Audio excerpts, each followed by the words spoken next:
Assalamualaikum warahmatullahi wabarakatuh. Nama saya Putra Medanti, NPM 251010249 dari kelas D Prodi Ekonomi Syariah.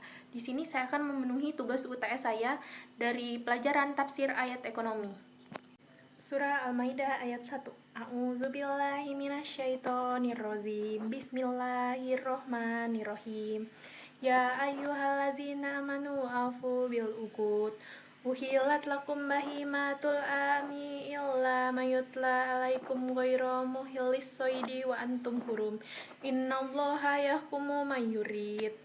Lalu arti dari surah Al-Maidah ayat 1. Wahai orang-orang yang beriman, penuhilah janji-janji hewan ternak dihalalkan bagimu kecuali yang akan disebutkan kepadamu, dengan tidak menghalalkan berburu ketika kamu sedang berihram.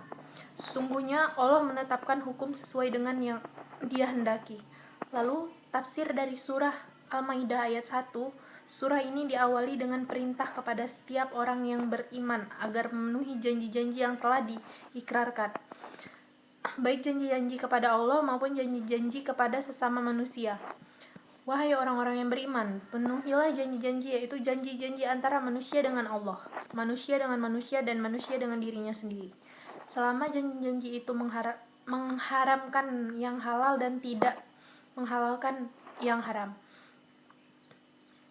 Di antara janji-janji itu ialah hukum-hukumnya yang ditetapkan kepadamu, yaitu bahwasannya hewan ternak yaitu unta, sapi, kambing dihalalkan bagimu sesudah disembelih secara sah, kecuali yang akan disebutkan kepadamu haramnya, yaitu yang disebut pada ayat ketiga dari surah ini, dan juga dengan tidak menghalalkan berburu ketika kamu sedang berihram atau haji atau umroh.